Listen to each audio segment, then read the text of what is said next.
రెండవ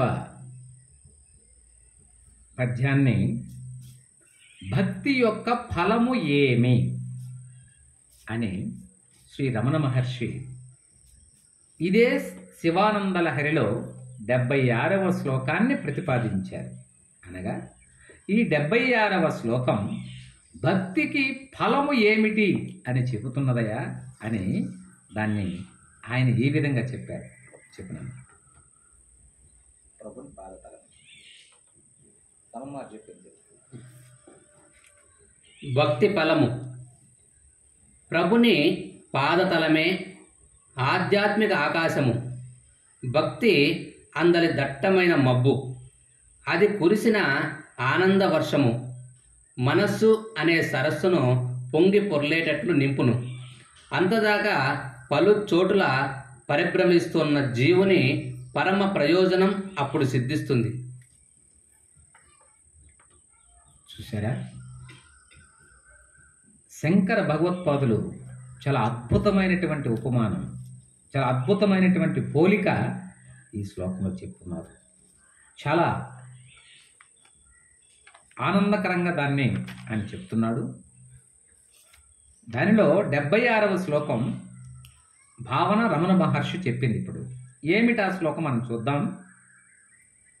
భక్తిర్మహేష పదపుష్కర మావసంతి కాదంబినీవ కురుతే పరితోష వర్షం సంపూరితో భవతి యస్య మనస్తటాకః తజ్జన్మ శస్యమఖిలం సఫలం చ నాణ్యత్. ఇది వసంత తిలక అన్నటువంటి ఛందస్సులో వారు రాసి ఉన్నారు. దీని పద విభాగం చదువునన్నా. భక్తి మహేశ పద పుష్కరం ఆవసంతి కాందబిని ఇవ కురుతే పరితోష వర్షం సంపూరితః భవతి యస్య మనస్తటాకః తజ్జన్మ సస్యం అఖిలం సఫలం చ న అన్యత్. భక్తి పరమేశ్వరుని పాదాలనే ఆకాశాన్ని ఆశ్రయించి మేఘమాల వలె ఆనంద వర్షాన్ని కురుస్తుంది. ఎవరి మనస్సు అనే తటాకము ఆ ఆనంద వర్షంతో నిండుతుందో వారి పుట్టుక అనే పైరు అంతా సఫలం అవుతుంది. ఇతరమైనది నిష్ఫలము. పరమేశ్వర పాదములనందు భక్తి కలిగి ఉన్న వారి జన్మము ఆనందమయమై సార్థకము చెందుతుంది, ఇతరులది కాదు.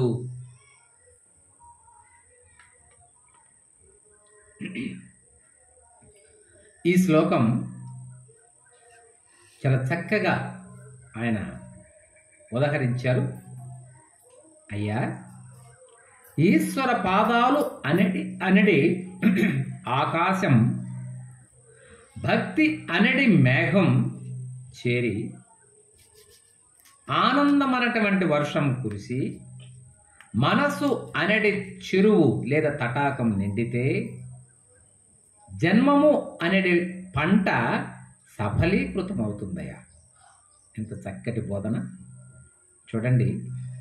మానవ జీవితాన్ని ఒక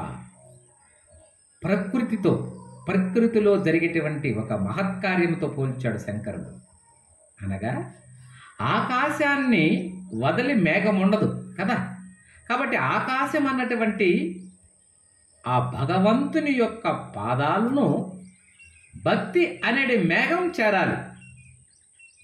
భక్తి అనేది మేఘమయ, ఆకాశం అన్నటువంటి భగవత్ పాదాలను చేరాలి. చేరితే ఏమవుతుంది? మేఘం ఉంటే ఏమవుతుందండి? మేఘం ఉంటే ఆటోమేటిక్గా వర్షం వస్తుంది. అప్పుడు ఆ మేఘం వర్షిస్తుంది కదా. ఆ వర్షం పేరు ఏమన్నారు? ఆనందం. ఆనందం అనేది వర్షం ఎప్పుడు వస్తుంది? ఈ భక్తి అన్నటువంటి మేఘం భగవంతుని పాదాలు పట్టుకున్నప్పుడు, చేరినప్పుడు.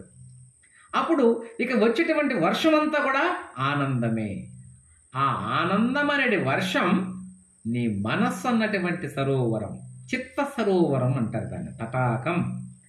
ఈ మనసు అన్నటువంటి తటాకంలో ఎప్పుడైతే నిండిందో, చెరువు నిండితే, తటాకం నిండితే పైరు పచ్చ సస్యశ్యామలంగా పెరిగి నేనన్నా పంట ఫలిస్తుంది. అలా మానవ జీవితము అన్నటువంటి జన్మము అనేది పంట బాగా ఆ నీటితో ఆనందంగా పరిపక్వత సాధించి పంటను పండిందని అర్థం. అంటే సఫలీకృతమైంది. కాబట్టి భగవంతుని పాదపద్మములో పట్టుకున్నటువంటి జీవితమే సార్థకమైందయా, మిగతావంతా కూడా నా అన్యత్తే. ఇవన్నీ కూడా జీవితాలు కావు. అది జన్మ ఫలం, అది జీవిత ఫలం, మానవ జీవిత పరమావధి అది. అందుకని శ్రీరామకృష్ణుడు అంటాడు, దుర్లభమైన మానవ జన్మ పొంది ఈ జన్మలోనే భగవంతుని చేరుటకు ప్రయత్నించని వాడి యొక్క జన్మ నిరర్ధకం, నిష్ప్రయోజనం. కాబట్టి జన్మ సఫలీకృతం అవ్వాలంటే, జన్మం సాఫల్యం చెందిందంటే, ఇదిగో ఈ ఆనందకరమైన వర్షం భగవంతునితో చేరి నేను ఆత్మ చైతన్యాన్నే, నేను పరమాత్మ ఒక్కరే అన్నటువంటి అద్వైత అనుభూతిని, స్వస్వరూప ఆనందాన్ని చేరుకుంటే అప్పుడు ఆకాశము, ఆ వర్షము, ఆ తటాకము, ఆ పైరు, ఈ మనస్సు అన్నీ ఒక్కటే అని మనకు అర్థమవుతుంది అని జన్మ సఫలీకృతాన్ని గురించి శ్రీ రమణులు ఇంత చక్కగా మనకు సెలవిచ్చారు ఈ పద్యంలో.